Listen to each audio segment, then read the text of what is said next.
I'm interested in my lecture today because I've never given it before, so I'm kind of intrigued by what I'm going to say. I did pull out some slides. The title of my lecture, this is my third year here in Aztec. I've enjoyed coming back, especially when the weather is like it is here and not like this back home. This lecture will be critiquing the MJ-12 critics. Last year was critiquing the Roswell critics. There's always some critics to critique, but so I need to give a little background. First, I have to start my lecture with the 4 conclusions that I've reached after 45 years of study and investigation. And before I do that, I might say I'm the oldest of the speakers, and I was so pleased to hear John Greenwald this morning. Ufology is in good hands with minds like that, keeping at the subject. 4 conclusions, just so you know where I'm coming from, besides Fredericton, New Brunswick, Canada, where I live. 1, the evidence is overwhelming. Planet Earth is being visited by intelligently controlled extraterrestrial spacecraft. In other words, some, underlined 18 times, some UFOs are alien spacecraft. 2, the subject of flying saucers represents a cosmic Watergate.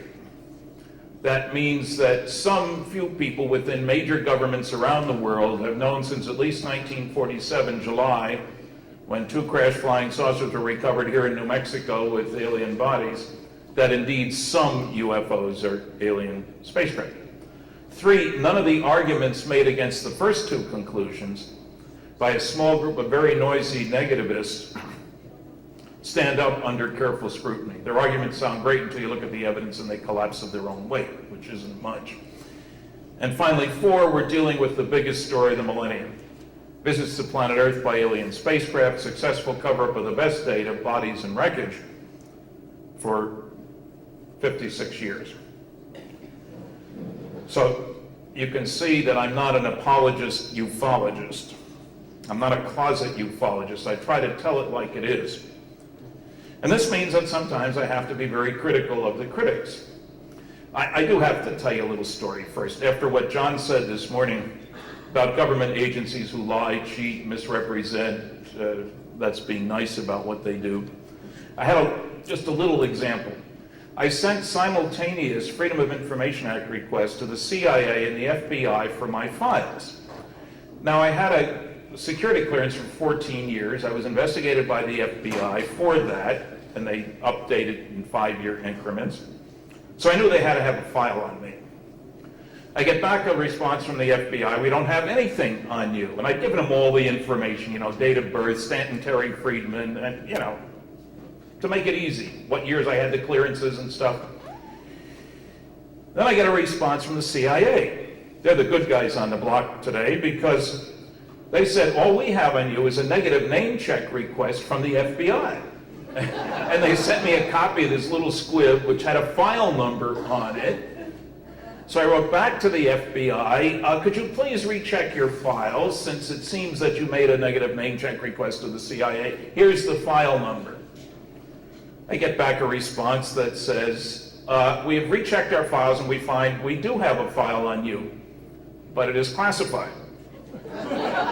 Okay, so I send them back a letter saying, I'd like to know the level of security and I'd like to know the size of the file. Sorry, that's classified too. Now, Larry Bryant, who makes a zillion efforts to get stuff out under Freedom of Information, did get a small part of my file. They even had the passport records fouled up. But that they would lie so blatantly, and, not an apology for it. Oh, we just goofed, no problem. Anyway, it's mind-boggling. Now, the thesis that I'm going to be putting forth today is that a few of the MJ-12 documents, Majestic 12, Magic 12, are the most important classified government documents ever leaked to the public. I didn't say released by the government. These are not documents released by the government. They're still marked top secret magic, some of them. to get there, you have to go around a long way. And you have to recognize that anti-ufology works in mysterious ways. It's lies to put forth. You heard some from John this morning, and we'll come across more as we go along. But I'll use the slides. The first slide, please. These are rules for UFO debunkers. If you wish to be a debunker, all you got to do is follow these rules and you're home free. 1, don't bother me with the facts. My mind's made up. 2, what the public doesn't know, I'm not going to tell them. If you can't attack the data, attack the people. It's easier. Do your research by proclamation because investigation is too much trouble. Then we have the little corollaries. Absence of evidence is evidence of absence because looking is too much trouble. All believers are liars. All non-believers only tell the truth. Believers are only involved for the money. Non-believers turn all their money over to charities. The proper way to do UFO document research is from one's armchair. Archival visits are too much trouble. Defame dead people, since one can't be sued for libel of a dead person. And of course, top secret code word, ultra, umbra, magic, you saw some this morning, material would be referenced in confidential, secret, or top secret documents. And only the Roswell newspapers had relevant material about Roswell. We'll get to that one pretty quick. Now, these are the basic rules. Let's look at the next slide. Now, I want to mention Roswell simply because the MJ-12 documents talk about Roswell. Now, fortunately, and without advanced planning, John showed you an article from the Roswell paper. And a noted historian in a book he wrote said the only evidence we have for Roswell is 3 articles in the Roswell papers. I guess he didn't look very far. This is the Chicago Daily News, not very close to Roswell. Front page, Army finds air saucer on ranch in New Mexico. This goes to high officers. Dateline Roswell, just a short article. There's a whole bunch of others in evening papers for July 8th from Chicago West, 1947 this is. The next slide, please. This one's my favorite. Army finds flying saucer. General believes it is radar weather gadget. I like this. Air Force says platter picked up on ranch. Now this is Dateline Roswell, but it goes all the way down to the bottom of the page. General orders flying disc to right field for test. But we have it from a historian. All we have is 3 articles from the Roswell paper. Can't you believe a historian? Not when he gets his facts wrong. Let's look at the next one. Oh, here's part of the cover-up. Fantasy of flying disc is explained here. This is from over in Alamogordo on July 10th. They staged the launch of a radar reflector weather balloon combination. And they told everybody that's what it is. These 3 pictures all deal with that. Big article here. Cover up. Too strong a term? No, as you will see as we go on. All right, let's look at the next slide. Now, there's a reason for showing you. This is a picture taken of General Roger Ramey and his chief of staff, Thomas Jefferson Dubose, in Ramey's office in Fort Worth, Texas. And I call your attention to this. I first got this picture more than 20 years ago from the Fort Worth newspaper. He's holding a folded piece of paper in his hand. And it turns out that with modern software and bright young people, and some not so young, it looks like we're able to read this. This is some of the phony wreckage that was brought in to replace the real stuff. Let's look at the next slide. This is a blow-up of that. And I've got, if you're really into data manipulation, I've got some CD-ROMs with 10 different scans of this over there. But I think Dr. David Rudiak has read this, and it talks about victims of the wreck and things like that. I think it's a smoking gun, if you will. Let's look at the next one. Just to show you, these are real people. This is Tommy Dubose, 40-some years later, That was me a few years ago. And notice the beard seems to have changed color. Anyway, these are real people. I didn't find him in my armchair. And I was at his home, nice man. And he's one of the people, you know, one of the things you'll find from the noisy negativists is, oh, you can't trust any of those Roswell people. They're all kooks, quacks, in it for the money, you know, loose cannons, whatever. Tommy DuBose, not only West Point grad, 18,000 hours as a pilot, and he set up the Air Force's search and rescue programs. And he was chief of staff to the head of the 8th Air Force, which was over Roswell, the 509th, which was the only atomic bombing group in the world. Obviously a nitwit. I mean, you can all tell that from his record. Let's look at the next one. Now, this all came about, modern investigation. This is the first book. It was published in 1980. Bill Moore and I did 95% of the research. Charles Berlitz wrote the book. He got the contract with the publishers in 11 different countries. He spoke 30 languages. Now, if you listen to the Air Force, the story came to light because Jesse Marcel, the intelligence officer for the 509th, told about it in the National Enquirer in 1978. Also in 1978, said the Air Force, Stanton Friedman, a UFO researcher, scientist they can't say, a couple degrees from the University of Chicago, they can't say that, working for GE, GM, Westinghouse, etc., they can't say any of those things. He met with Marcel that year, started looking for other witnesses. We've just tabloidized the story. Bunk. The article didn't appear until 1980. I gave Jesse Marcel's address to Bob Platt, the writer for the Enquirer, because he was the liaison on their 5-member team blue ribbon panel to decide on good cases. I don't get my leads from the Enquirer.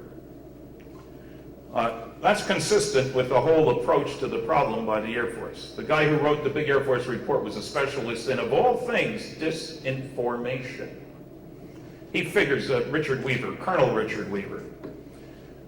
Nobody seems to know where he is. I'd like to find him and debate him, but anyway, this book came out in 1980, by which time Bill and I had talked to 62 people.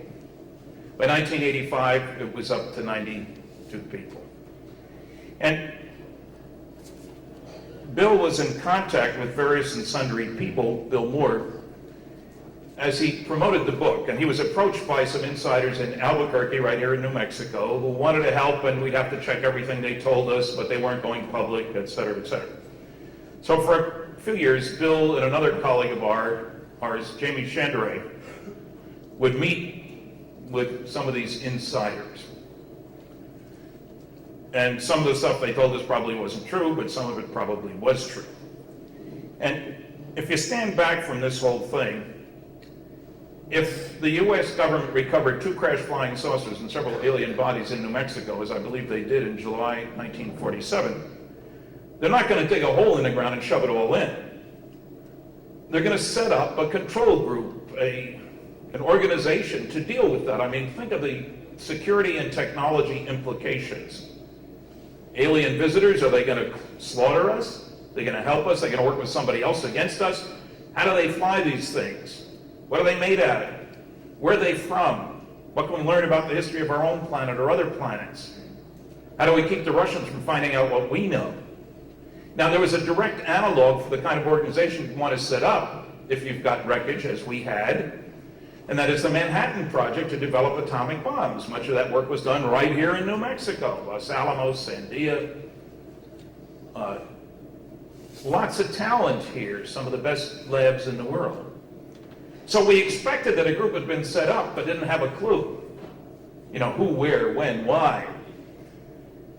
In December 1984, the book came out in 1980, Jamie Chandray, in his mailbox, not dropped off as some people have implied and secret slipped under the door kind of nonsense, came in the mail, an envelope without a return address but postmarked Albuquerque, in which was a roll of 35mm film on which were 2 sets of 8 negatives each of the first of the Majestic 12 documents. A briefing for President-elect Eisenhower dated 18 November 1952. Eyes only. Remember, Ike got elected on November 4th, but he didn't become president until January 20th, 1953. President-elect Dwight D. Eisenhower. Eyes only. And according to this briefing, which had a list of attachments, and it only included one of the A through H attachments, just attachment A, the government recovered a wreckage of a flying saucer near Roswell, New Mexico. It's a preliminary briefing. There were bodies. A group called Majestic 12 or Magic 12 was established, accountable only to the President of the United States. It named the members of the group, and this was considered obviously of great importance. And, you know, wow, top secret, magic, eyes only. Is it legitimate? Not an easy question to answer. You got film, you can't test paper, you can't date the thing. We could date the film. The film was less than 2 years old, so that's helpful, I suppose. 35 millimeter film. So that began a research project that continues to this day, for me anyway. Jamie's been out of it for a long time. Bill, 7, 8, 9 years, he hasn't gotten involved. That leaves it to me. It turns out that since that time, there have been several other drops of highly classified MJ-12 documents, supposedly. Just complicated things. Too much of a good thing, maybe. And so you have to be cautious. We didn't announce anything in the public until 1987 because we were researching this stuff. And that was December '84. Bill called me from California to my home in New Brunswick, reported on it, and he named the members of the group that were listed in here.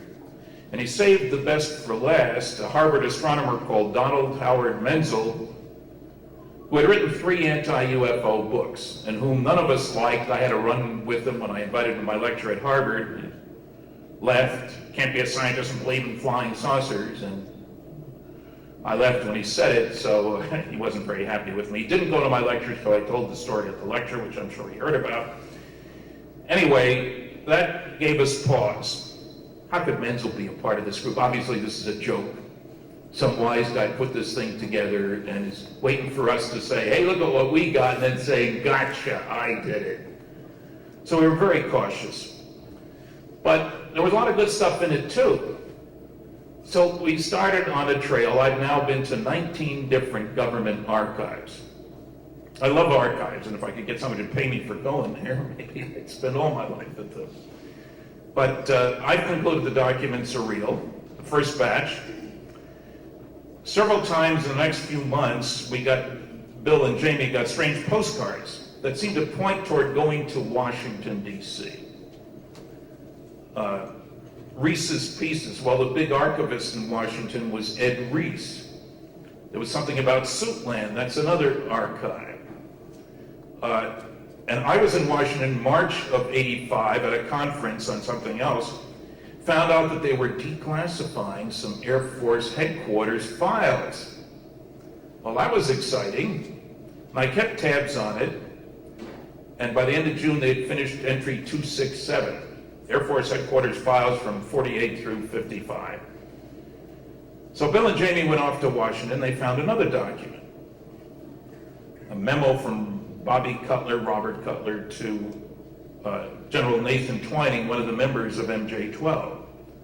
Now, this was an original piece of paper, onion skin paper. Those of you old enough remember they used to use carbon paper and onion skin for copies that you type. This is pre-Xerox times. And so the other is on film, but the Cutler Twining memo is real. I've held it in my hands. Dr. Bruce McAbee, Rob Swiatek here, who speaks after me, they've held it in their hands. Anybody can go into the archives and hold it. You can't take it out, and you better not cut it. But you can photograph, and I'll show you some photographs too. Okay, so it was many years later, another roll of film arrived at the home of Don Berliner, who was my co-author on Crash at Corona, the definitive study of the Roswell incident. He didn't tell me about it for several months. That was a special operating manual. What to do if you pick up a piece of a flying saucer somewhere for military guys. Where do you send it? How do you put a guard around it? What explanation do you give the press? Just the kind of thing that you'd expect they'd have to have. You can't wait till something happens and make up the regulations. You got to have the regulations waiting for something to happen. So let's look at the next slide. Oh, there's my book, which I just mentioned. You notice it says the definitive study of the Roswell incident, and of course you believe everything you read, so this is the only book you need. And if you believe that, I've got a bridge I'll sell you down in Brooklyn, you know. Let's look at the next one.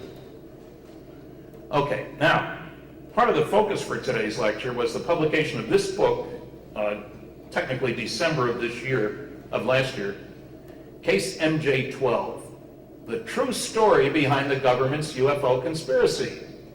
It says recently declassified information revealed for the first time. I couldn't find any. Notice the top secret stamp there.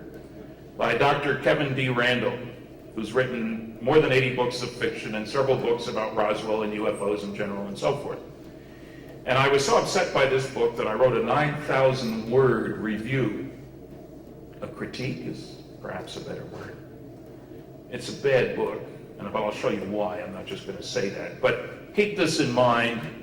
I think it sells for $9.95. I don't know. I'm not trying to sell this book because I don't sell other people's books. Let's look at the next one. Okay, you can see how old this picture is. There's me and Jamie Chandray and Bill Moore. I don't know why we all have beards, but we did. And mine has certainly changed color a lot. This is 1987, I guess it was, at a conference out in Burbank, California. And we made noises about this stuff then. Let's look at the next slide. These are real people, that's all. Okay, here's the first page.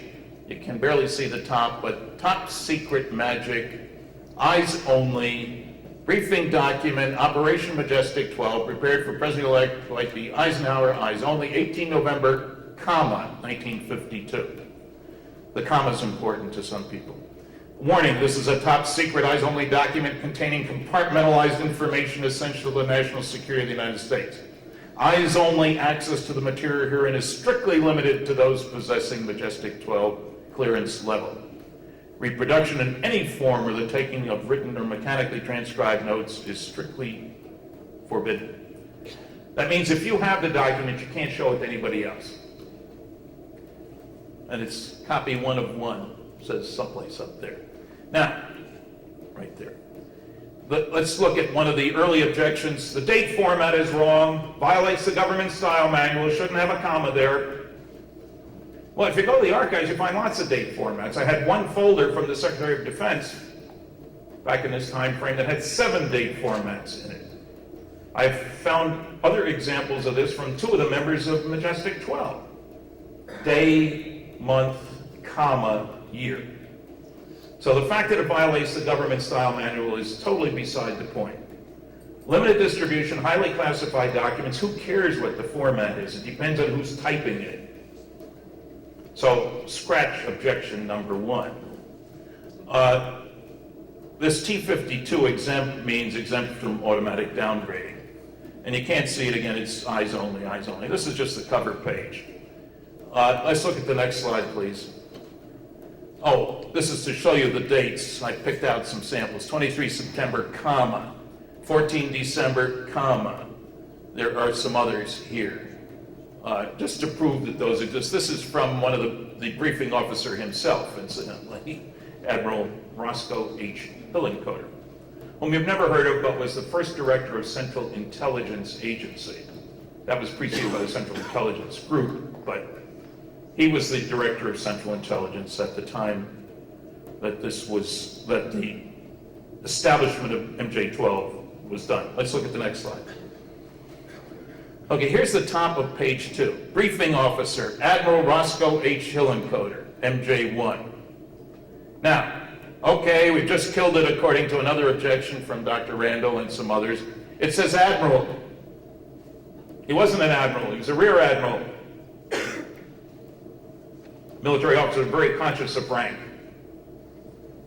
Why did he use a generic title? And Dr. Randall once asked me, show me something else that he signed Admiral. His signature isn't in this document. Of course he didn't sign anything Admiral. This is a listing of people because, as you'll see in the next slide, so I hope you will see in the next slide, here's a list of the members. of this majestic 12, magic 12 group. Admiral, doctor, secretary, general. Were they 4-star generals? No, not yet. General, was he a 4-star general? No. There are a couple other Navy guys on here, Admiral Sowers. I'm going to go over each of these people briefly, but there's an interesting twist here, which my nephew, who was not buying my explanation, pointed out to me. He wasn't happy about this generic officers. And I keep saying, hey, you've got civilians and military. What's the rank of a civilian? You know, you can't say that a general ranks higher than a civilian, or does a 2-star general rank higher than a 2-star admiral? Well, that's a tricky question if you're talking to the Navy or the Army, because they don't have matching pay groups. But notice what it says here. This is a document supposedly written in 1952. Members, and they referred to operations of the project was carried out under the control of the Majestic 12, Magic 12 group, which was established by special classified executive order of President Truman on 24 September, 1947, upon recommendation by Dr. Vannevar Bush. He was head of the Office of Scientific Research and Development during World War II. Top scientist in the country, present at the first A-bomb test, etc. And Secretary, First Secretary of Defense, James Forrestal. Now, you have a problem here. He's writing in 1952. Does he give the ranks as they were in 52? Or as they were in 1947, where they were originally designated? He chose to use a generic rank. So you wouldn't have to say formerly Brigadier General, now Major General. Formerly Vice Admiral, now Rear Admiral, etc. Also, Forrestal died. So it says members of the Majestic 12 group were designated as follows. That means back then. Hillenkoetter, just briefly, Director of Central Intelligence in 47. Bush, head of the Office of Scientific Research and Development. Forrestal had been the first Secretary of Defense. The asterisk means he died in 1949. His place was filled by generic again, Walter Beadle Smith, who was the successor as head of the CIA to Hillenkoetter. General Nathan Twining, at the time head of the Air Materiel Command, went on to be Chief of Staff of the Air Force and then Chairman of the Joint Chiefs. Several rank progressions there. General Hoyt Vandenberg was half a step ahead of Twining. He was also the second director of Central Intelligence when it was the Central Intelligence Group. Dr. Lloyd Berkner was a close associate of Bush at the Carnegie Institution and other things. That leaves us with Dr. Menzel, whom I say was the sore thumb, so to speak. He was a Harvard professor of astronomy. All these other guys had very high-level security clearances. You don't need one to teach astronomy at Harvard. So that raised the question of Menzel very heavily. Okay, let's look at the next slide. Whoops. I don't know how that got in there, but, oh, yes, I do. There's a lot of discussion about the Special Classified Executive Order. Well, somebody looked at a list of executive orders, and this one isn't there. The number that was given was 092447, which is, of course, the date, 9/24/47. But if you go to the published list of executive orders, you can't publish classified stuff there. And if it's a black budget program, as this obviously was, top secret code word, you certainly can't list it in a list of executive orders. There's been a lot of work showing there are over 100 highly classified executive orders that the public has never seen. People worry about secret government. But what I did find is a lot of State Department memos that use the date as part of the filing number. They got a whole bunch of these. You know, if you look at the date,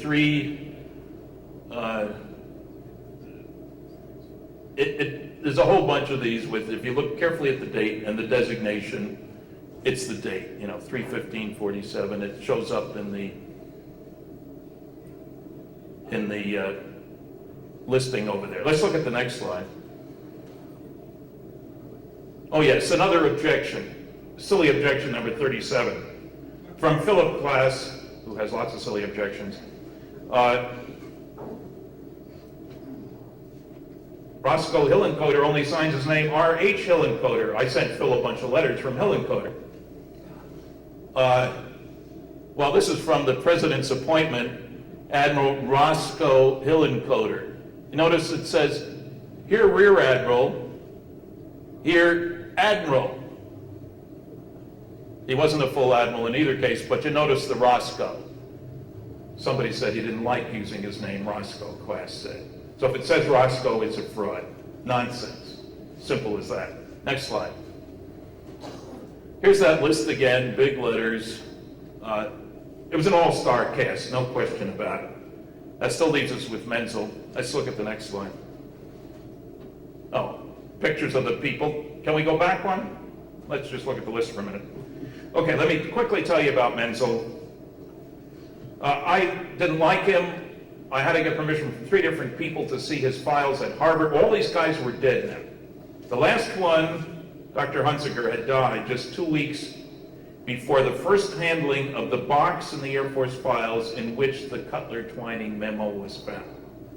Hardly a coincidence. He'd been the last surviving member for 2 years, Dr. Hunziker.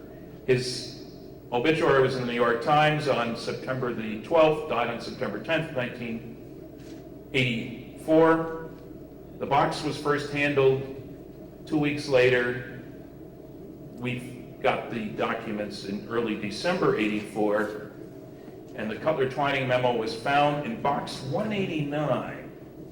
One of the postcards had said box 189, Addis Ababa, Ethiopia, mailed from New Zealand, which was kind of a neat trick.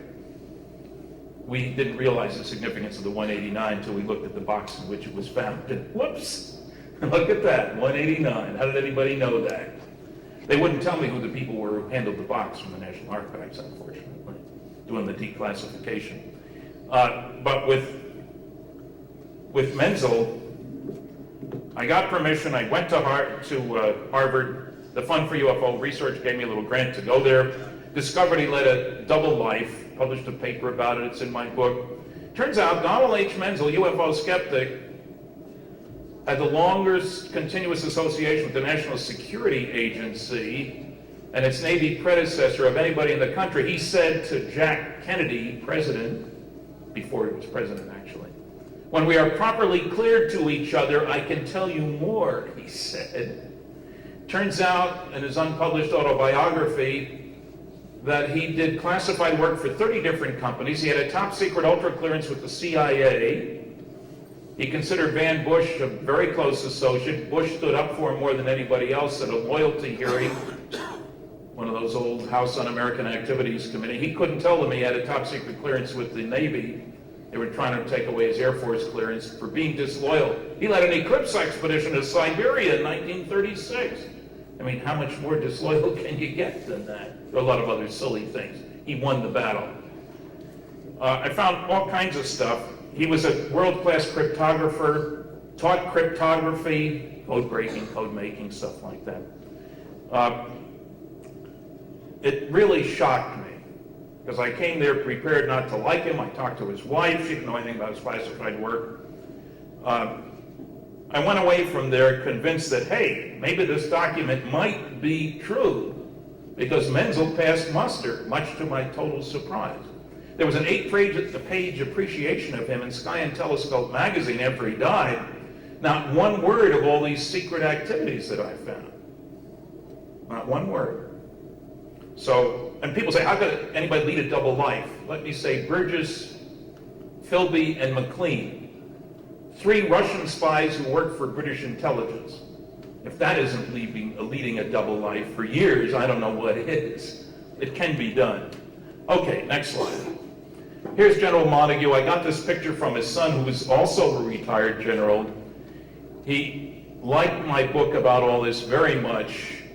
He said the reason his dad was probably involved is he had people to supply. Warm bodies to make the perimeter around the crash saucer and all this stuff at Roswell. He and Nathan Twining were classmates at West Point. They knew each other, and that was important. Next slide. Oh, there's the director of the Central Intelligence Agency. I got the picture from the CIA. They published nice-looking pictures of their directors, if you believe.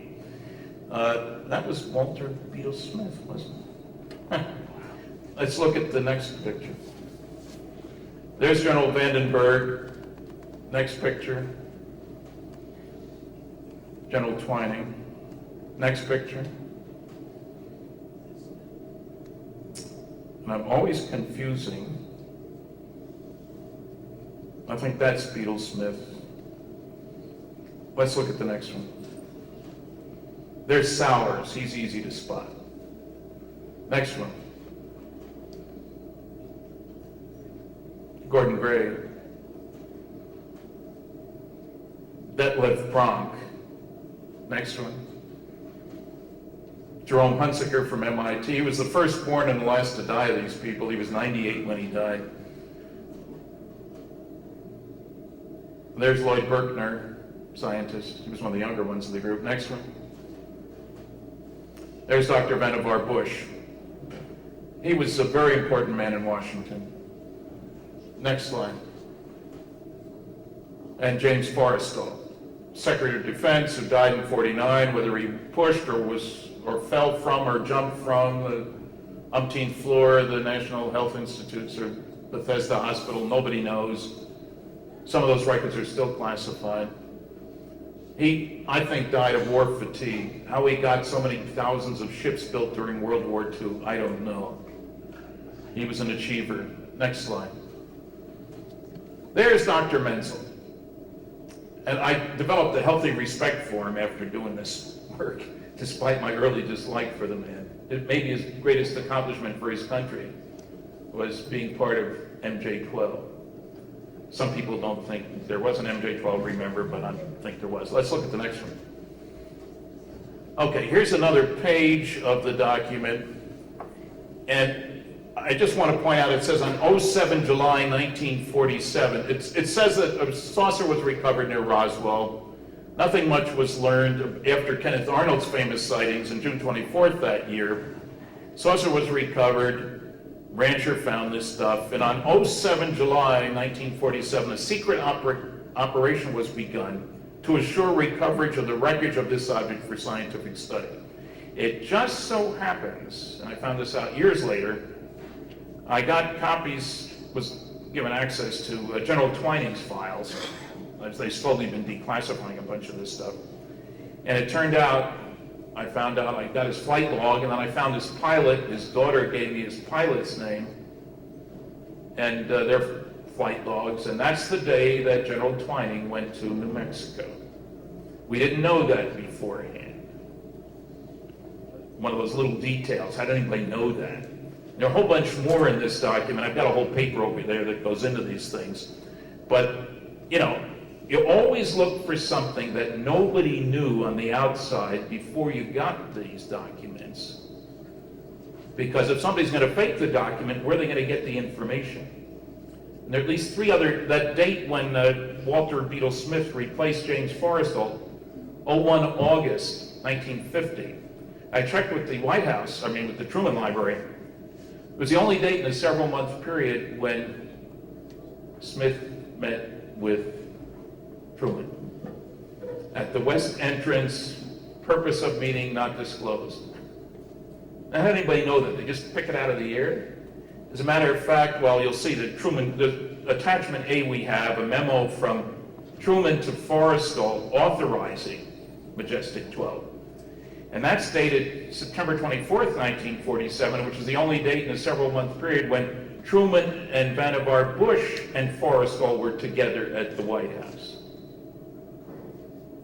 And as a matter of fact, Bush and Forrestal met for half an hour together before that meeting. Had they told this to anybody else, the White House, the Truman Library checks through records. No, nobody else had asked them the question. How did somebody know that? Let's look at the next slide. Oh, that's just the same thing, so you can see it a little better here. 07 July 1947. Next slide, please. Oh, you'll notice these three hole punch marks here. Most of the reproduction books don't have them. This says that Menzel Oh, Dr. Braun coined the term extraterrestrial biological entity, EBE. We'll say aliens, but that's EBE.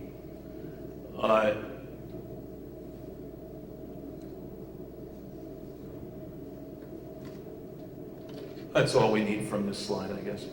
It just says, what we're supposed to be finding out is methods of propulsion and, all these kinds of questions. This was a top secret group accountable only to the President of the United States. Next slide. Oh yes, stop there. This is the attachment A, a memorandum from the Secretary of Defense, that was Forrestal, from Harry Truman. As for our recent conversation, you are hereby authorized to proceed with all speed and caution upon your undertaking. Hereafter, this matter shall be referred to only as Operation Majestic 12. Continues to be my feeling that any future considerations relative to the ultimate disposition of this matter should rest solely with the office of the President, following appropriate discussions with yourself, that's Forrestal, Dr. Bush, Vannevar Bush, and the Director of Central Intelligence, that was Roscoe Hillenkoett. Now, you got to look at the date very carefully, so we'll go to the next slide for that. Now, if you look carefully, this is not in line, the numbers are not in line with the month, and there's a period after that. That's very unusual, different typewriter, as a matter of fact. And this memo has been attacked on a number of grounds. One is the typewriter was from 1960, obviously it's a fraud. But that was a casual opinion expressed by a document examiner who wanted somebody to pay him to do a good examination. Another examiner was paid. He concluded it was like from 1940 in Underwood, something or other. So that's okay. The period after the date, everything from Van Bush's office had a period after the date. Well, I found somebody who worked for Truman the whole time he was in the White House, George Elsey by name. And I asked him about, is it possible, since these two guys met for a half hour before they met with Truman, that somebody else prepared the memo for Truman's signature? He said, hey, 90% of what a president signs is prepared by other people. And those two guys certainly fully trusted them.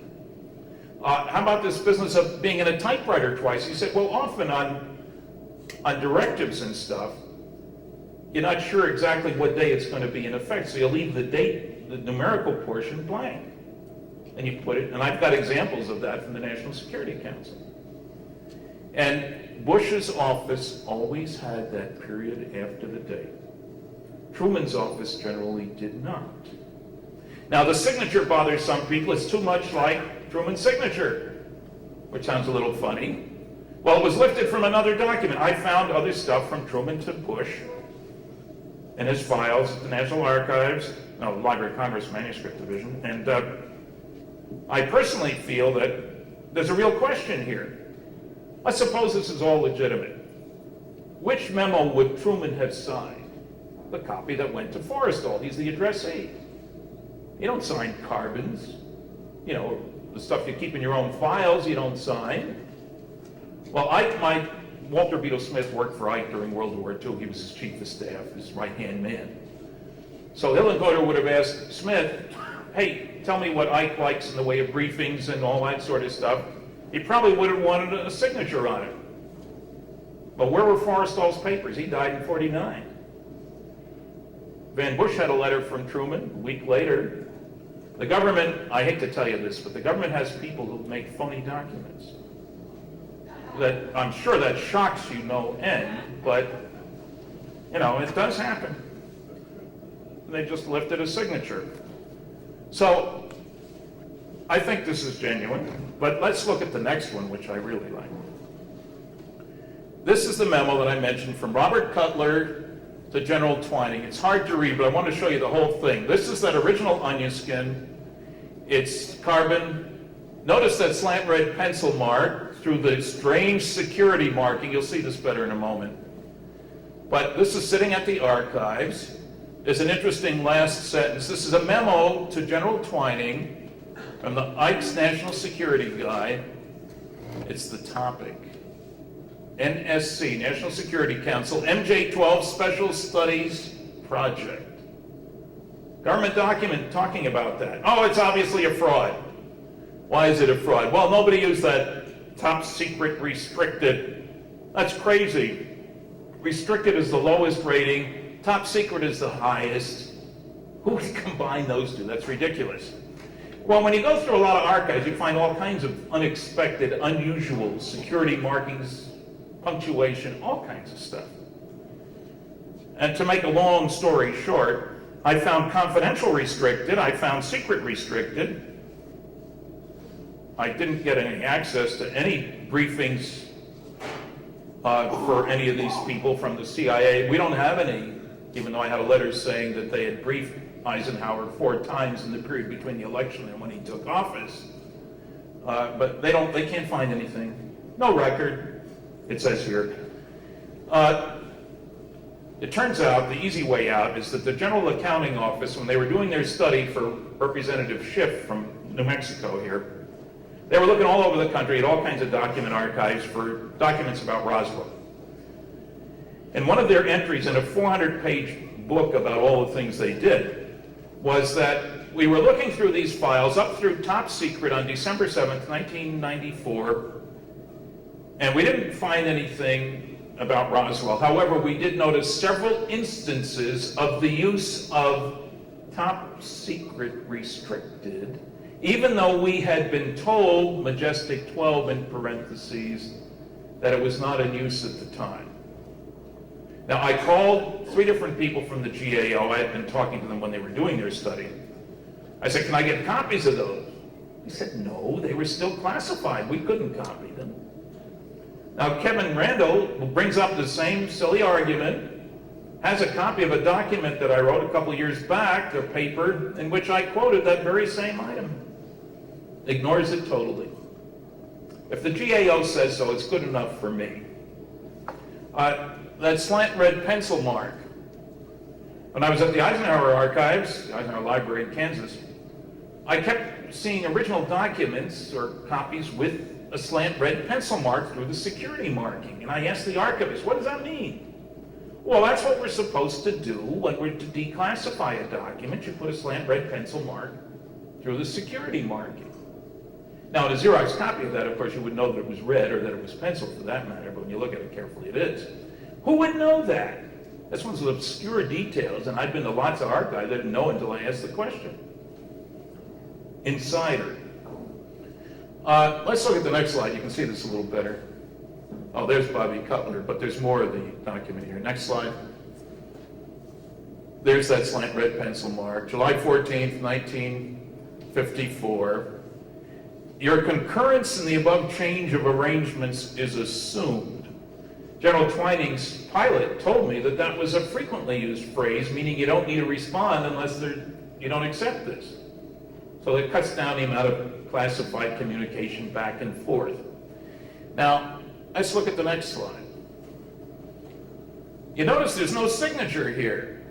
And furthermore, there is no /S/, meaning original signed by.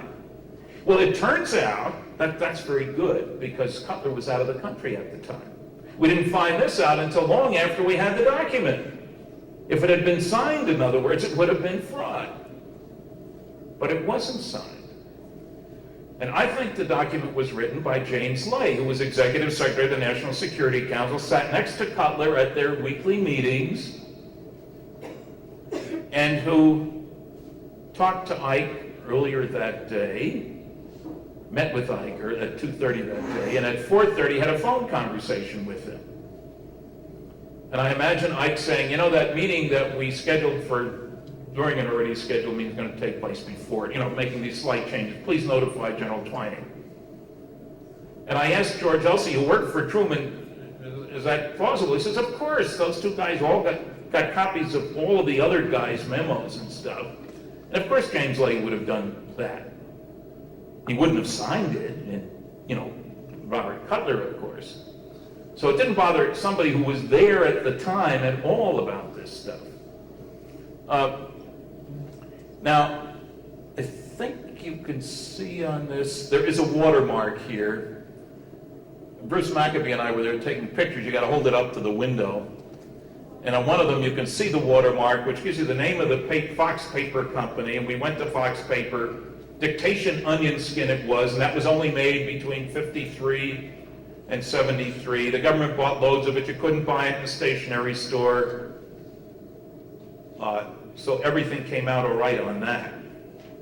And of course, the Eisenhower Library at one time had said, well, all his onion skin was done with an eagle watermark paper. When I was there, I pointed out several examples where it wasn't. Sometimes it had no watermark for that matter. So all of these objections gradually fall by the wayside when you start looking carefully at this. The next slide, please. Oh, you can see the watermark there. Dictation, onion skin, in some places it says Fox paper. Now, of course, if you only look at a Xerox copy of this sitting in your office, you would never know about the watermark because it doesn't show up in your Xerox, and not with their Xerox machines at that time. But we took photographs. I think Bruce made this slide, for which I am grateful. UFO research should be a cooperative business. Okay, let's look at the next slide. Okay, now one of the big objections to all of these documents so far is, hey, there's no top secret control number. Two nasty, noisy, negativist experts on government procedures stated every top secret document has to have a top secret control number. Well, that sounds good, but is it true? Well, no, I published this and another one I'll show you in a minute. In a 1990 report about MJ-12, ain't no top secret control numbers. I talked to the archivists at the Marshall Archives and the Eisenhower Archives. And the guy at the Marshall Archives said, Stan, if they had to use a control number in every top secret document, we'd still be fighting World War II. And the guy at Eisenhower said essentially the same thing, and I just got him in writing recently to say we have lots of top secret documents without top secret control numbers. Think about it for a minute. If you're putting out a 20-page report and you've got 20 copies, then you need to keep track of it. The central office has to know where all those copies are. But if you got a one-page item, let's say, from General A to General B, why would you want to bother with all the paperwork? It goes in the classified bag from the White House, let's say, to the Pentagon, or the other way around. Who needs the paperwork? Maybe today's world they do, but they certainly didn't back then. Not a legitimate objection. Incidentally, you notice the top secret up there. There's no declassification stamp on this. And I had a group of Japanese media people with me at the Library of Congress Manuscript Division. They wanted to look at these documents. So the gal went out, and I told her what file folder and what box to get it. She brought it back and suddenly realized there was no declassification mark on it. And she's showing it to foreigners. And she rushes for the stamp that says top secret, declassified. Rushes over and hits it 3 or 4 times. She didn't know I'd already made copies 3 years before when I first got them. They do make mistakes, but the whole box was declassified. It's okay. Didn't break security. But, and you notice here, there's this /S/. And there's James Lay that I was mentioning. He got the copy. Let's look at the next one. In order to avoid communication on this subject, it is understood that in the absence of contrary word, okay, your concurrence in the above arrangements is assumed. Very similar to the last line of the color joining memo. But this was found in a different archive. So you couldn't just go into one archive, pull out this document, and copy it into something else. Next slide. Dr. Robert Allen Goldberg, a professor of history at the University of Utah, he has a whole chapter on Roswell. Speaking of the MJ-12 papers, evidence of malfeasance was plentiful. Critics noted that the date format did not conform to governmental style. The papers carried no top secret registration number. Military titles were improperly noted, and signatures appeared to be grafted onto the document, none of which means anything. And then I love this one, anachronistic usages, like media and impacted, further betrayed the find. Well, if you go to the old Oxford Dictionary, you know, the big fat multi-volume set, it's funny you find media and impacted in use before 1947. But he couldn't be bothered. Now, this is the same professor who stated that the only evidence we have is in 3 articles from the Roswell newspapers. Now, here's the real disinformation. Here's Colonel Richard Weaver. In response to my FOIA request justifying his official statement that the MJ-12 documents are bogus, in a letter to Nick Redfern, whom you heard this morning, he sent me copies, so I filed a Freedom of Information Act request. Want all your letters, memos, a whole bunch of things, leading to the conclusion that the documents are bogus. He said everybody knows. This is on an official Air Force stationer, sent to somebody in England, mind you.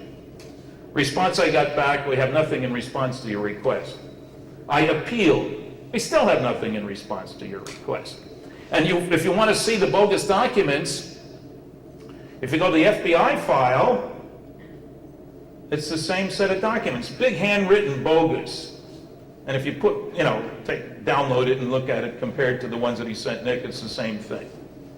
So here we have an Air Force colonel with the gall to make a claim for which he provides not one basis whatsoever. That's the epitome of disinformation. Don't bother me with the facts, my mind's made up. Let's look at the next slide, please. Oh, this is the book by Dr. Goldberg, The Culture of Conspiracy in Modern America. He interviewed me several times, at least had phone conversations and stuff, but he couldn't get it right. This is the guy that only the Roswell newspapers and a whole bunch of other things. They're just flat out wrong. This is academia. Let's look at the next one. Now, there's another document, the Special Operating Manual. This came in the form of a roll of film that was sent to Don Berliner, as I mentioned, in Washington, Alexandria, Virginia, actually.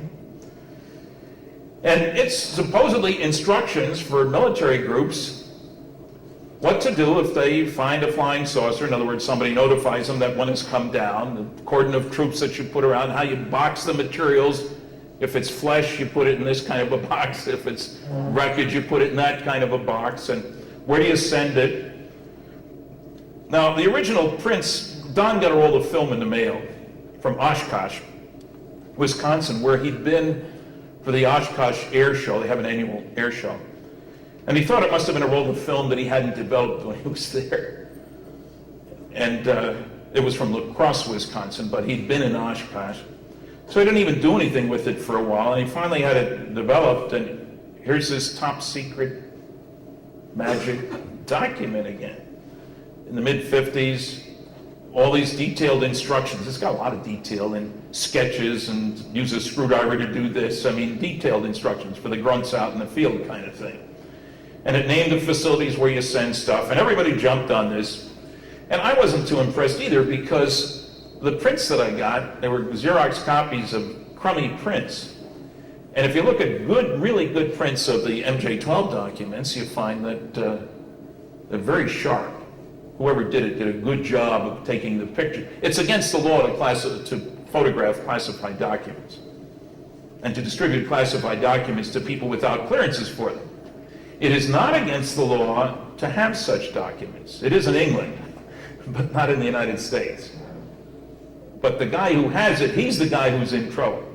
So if you're going to risk everything, you better take good pictures. I mean, why bother if you don't?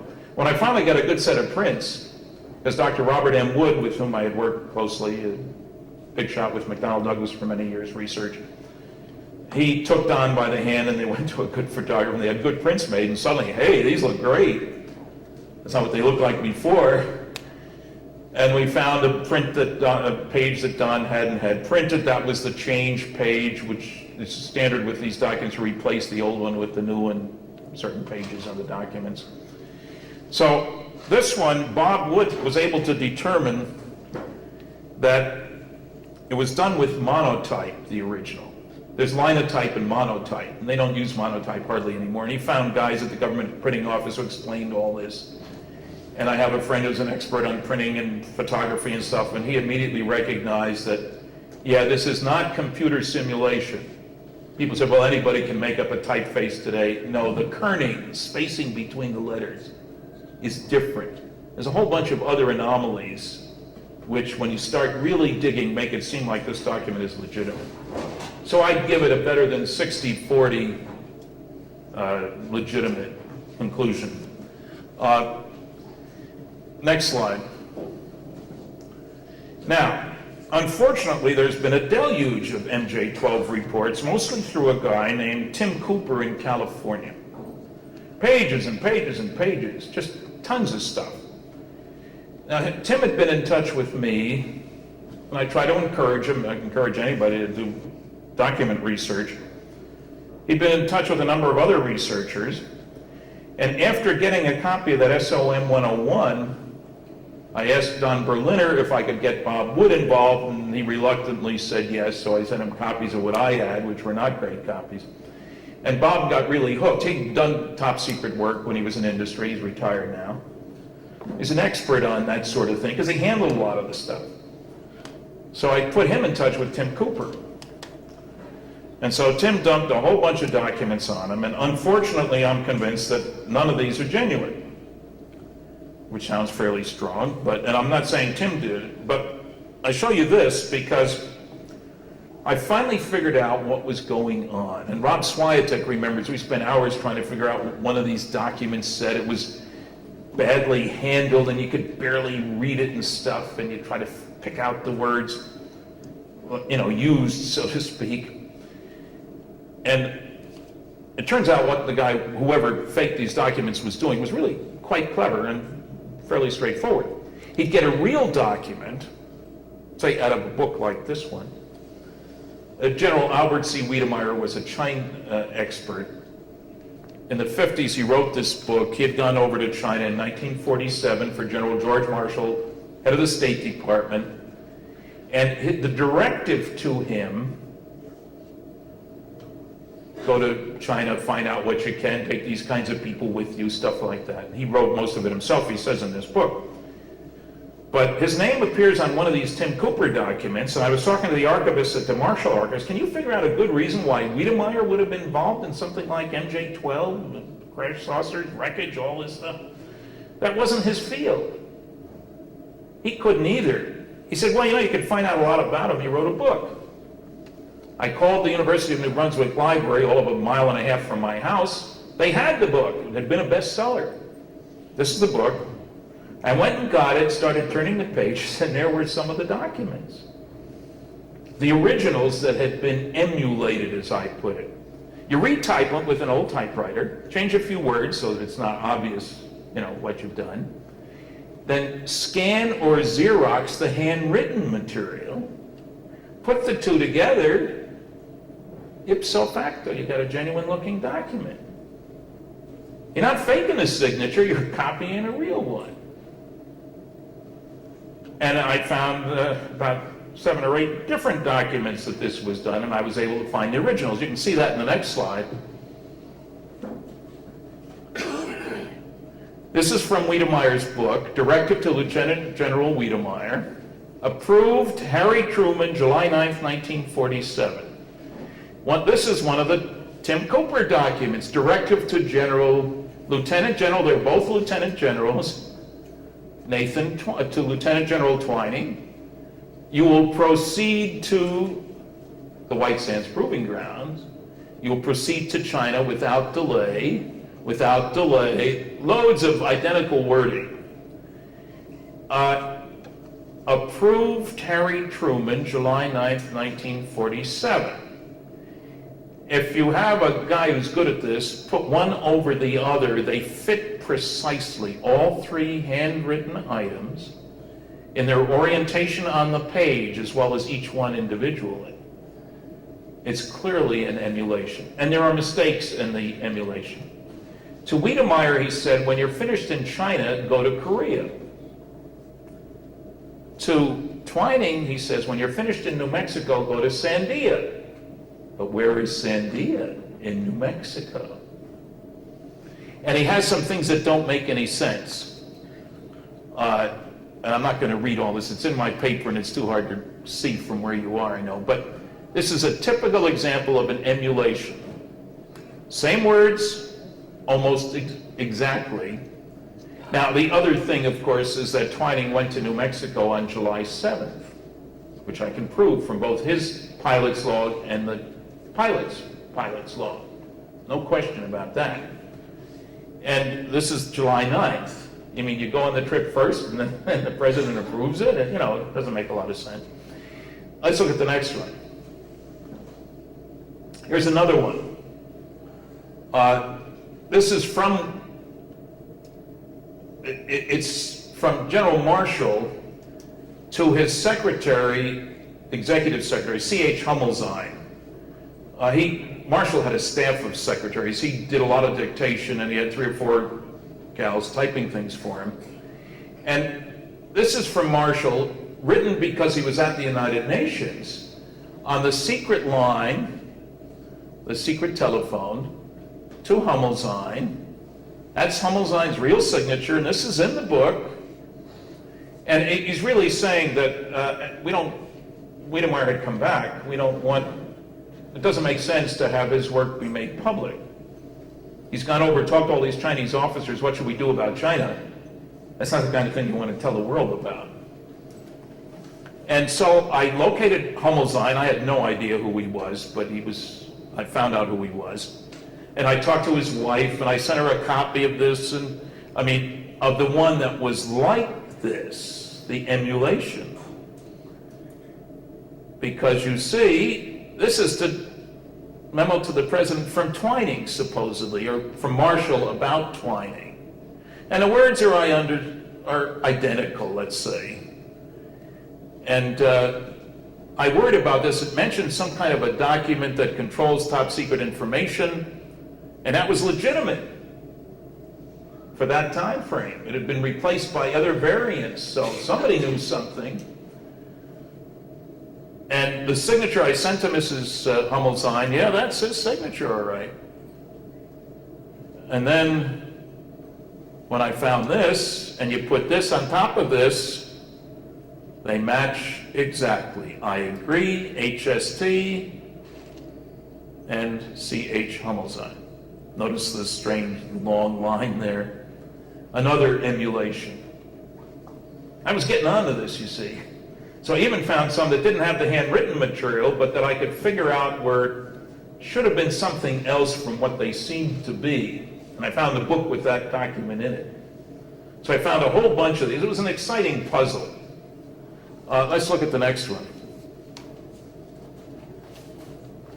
Now, there's a whole bunch of stuff here, but when I had been at the Marshall Archives, in looking for ways in which Truman signed off on things, the Marshall Archives, because they don't have any classified material there now, they have 5x8 file cards, drawers of them, which refer to particular documents and tell you at the bottom for Truman, for example, a whole bunch, signed Harry Truman and a date. So now I could go directly to the files instead of talking to an archivist who would go get the box, which takes forever, and find the document. I dug out 23 different examples of how Truman signed off on things. One of the people that I sent a set of these to just happens to have been Tim Cooper, as it happens. So one of the emulations, this thing here with all these signatures, it took me months to realize this, I'll admit. I didn't catch it right away. I am keeping for further study. Well, I went back to those things that I had copied.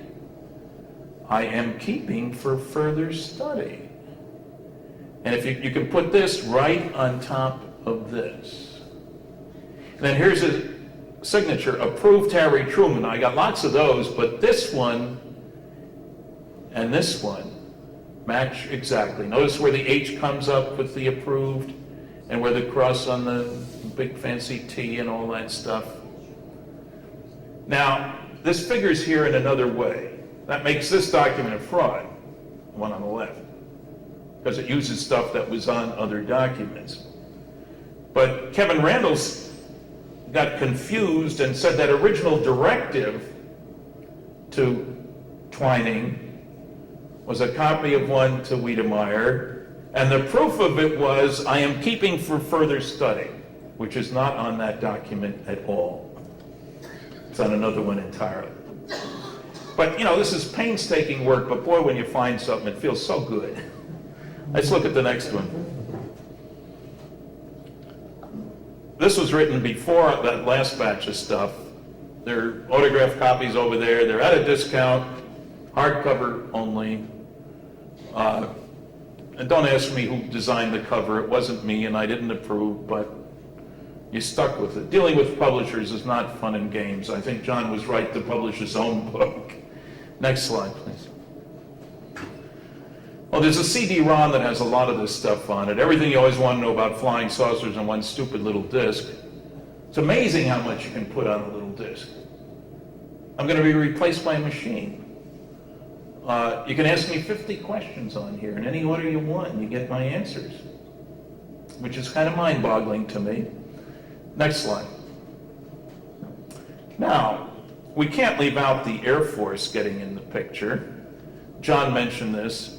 The Roswell Report, Fact versus Fiction in the New Mexico Desert. Of course, the Air Force supplied the fiction.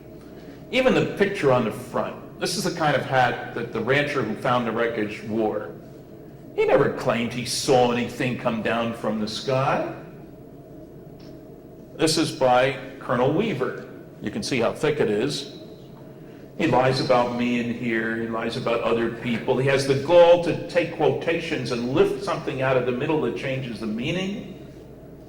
I mean, that takes gall to my mind. But once you've been getting away with lying for years and nobody catches you on it, the New York Times bought it. This is the mogul balloon explanation from June 4th or June 15th. Nobody talks about all the newspaper articles that says found last week from July 8th. And if you can get that to be June 15th, boy, that's a pretty long week. Stretching weeks, I guess you could say. But there are a whole bunch of things in here that are like that. He quotes Colonel Cabot, who went out, he wasn't a colonel then, went out with Jesse Marcel to get the wreckage, who had always equivocated. And when he was out of the room, his wife told Bill Moore, he was not going to tell you anything. They told him not to say anything. Well, suddenly, Colonel Weaver interrogates Colonel Cabot. Oh, I remember. And at one point, he tried to tell Kevin Randall and Don Schmidt that he wasn't even there in Roswell at the time. Oh, I remember. It was just a weather balloon. Took up an area 20 feet square, easily fit in one vehicle. Where'd that come from? Even the newspaper in 1948 said, covered an area 250 yards in diameter. That's pretty good size, not 20 feet square. In addition, if that's all it covered, why would Jesse Marcel and Cabot have gone out to the ranch? The rancher would have put it in his little truck, brought it into town, and left. Makes no sense, but if you're a liar, you buy other people's lies. Incidentally, some people think that Cabot was told that he could say anything to anybody. No, he was told that Colonel Weaver had clearances for everything. He could talk to Colonel Weaver. It doesn't mean he could talk to me or anybody else on the outside of the security system. So this is interesting reading, mogul balloon indeed. A mogul balloon consisted of like 20 to 25 standard weather balloons. You see all those movies on television, they show these big polyethylene balloons, you know, about 100 feet high. Beautiful things. None of them were used for mogul before this happened. It's Hollywood, you know, it looks better, very much more impressive. Last year I talked about that. Let's look at the next one. Oh, this is the next one. The Roswell Report, case closed. This is the one that John talked about this morning. This is the wonderful crash test dummy explanation. Now, I met with the colonel who was in charge of that project. The crash test dummies were 6 feet tall and 175 pounds, and the test would have been meaningless if they weren't. The same size and weight as pilots. You're talking about an ejection seat as well as getting out of a balloon at 100,000 feet. What happens when you hit the atmosphere as you go down is dependent on the weight and the size and all this kind of thing. And of course, there is a little time problem. Got all the headlines from across the country, 1947, July. None of those were dropped before 1953. You didn't know it, but the Air Force, we have a program in television in Canada, the Royal Air Force. It's a funny program. the United States Air Force invented time travel for crash test dummies, which is kind of neat. I wish they could do it for other things, of course. And I love the 1959 one. The guy at the hospital that John mentioned, that was Colonel Joseph Kittinger, one of our top pilots. A really good pilot, no question about that. Well, he went into the Roswell base. We talked about redheads, you see. I had twice independently heard about a black sergeant and a red-haired officer, very unusual combination. They don't mention the black sergeant. He says, I was the redhead. He was red-haired at the time. That was 1959. Time travel for 12 years for Colonel Kittinger. You call it a lie, or a big lie, or a medium-sized lie, you know, I don't know what you call it, but it's not true. This also says that Don Berliner and I did bad things when we met with two of the witnesses that support the Air Force position, which is totally untrue. They also show in this report, they have a map of where they dropped all the bodies, these crash test dummies. And if you look carefully, there are no drops near either of the two crash sites. It's as if somebody was saying, make sure you don't drop any of these where those saucers crashed. I mean, that's what it seemed like. Anyway, he uses that same drawing 3 times, as if it means something to support his position, but it doesn't. It contradicts his position. Next slide. Oh, I mentioned this final report. This has got Phil Klass's check on it if you want a copy of that. It's got a lot of the background material. The letter from James Lay to Robert Cutler while Cutler was overseas. We found instructions Cutler left for James Lay at the White House to keep tabs on things while I'm gone, keep things moving out of my in-basket, one of the words underlined. If you look very carefully at the Cutler-Twining memo, one of the words was underlined. And we have the letter, it took me 2 years to get it, from James Lay to Cutler while he was overseas, saying, we're taking care of things for you, hope you come home well rested. In other words, he was clearly handling things for Cutler. I didn't make up the idea that James Lay would have taken care of things. So a copy of that's in here. It's 106 pages. Next slide. Now, I get people telling me you can't keep secrets, you can't keep anything secret, you know, Watergate and all that nonsense. Well, let me introduce you to Jumbo. This is a 220-ton, huge cylinder. The walls are about a foot thick. Some bright guy had the idea, you know, if the first atomic bomb is a fizzle and it cost us $1 billion to make that plutonium, we're going to lose it all. Why don't we run the test inside this big cylinder? So they had it made for the project, and it was moved in secrecy from Ohio to here in New Mexico. You can see how big that thing is. And some cooler heads prevailed. They hung it nearby when they set off the first bomb, and parts of it are still around. But can't keep secrets?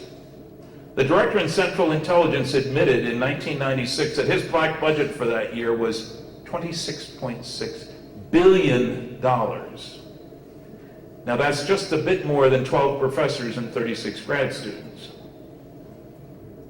And we have said it's okay for him to keep that secret. People ask me if the presidents are briefed on this. I said, I'll tell you, with that big a black budget, the president could spend every waking hour looking at this stuff. Obviously, he can't. So does he know everything that's going on? Plausible deniability. No, I don't know anything about that. He gets asked questions. Presidents get pretty good at lying, too, but we won't talk about that. The country's supposed to pull together. Is the war over yet, incidentally? Let me wind this up by saying, this is kind of a fragmented presentation, but I'm convinced that the major MJ-12 documents, the Eisenhower briefing document, the Truman-Forrestal memo, the Cutler-Twining memo, are the most important government documents ever leaked to the public. They say that we're not alone in the universe. They say we're not the big shots in the universe. They say the government has known this since 1947, has had an operating group looking after things since that time. I find that very important, a real challenge. I hope John is able to dig out some more of the MJ-12 documents And if any of you know anything about MJ-12 or Roswell, I have a toll-free number. Please call me or call Collect in Fredericton, New Brunswick. There's a free list of books. It's got my number on it. Thank you very much for listening.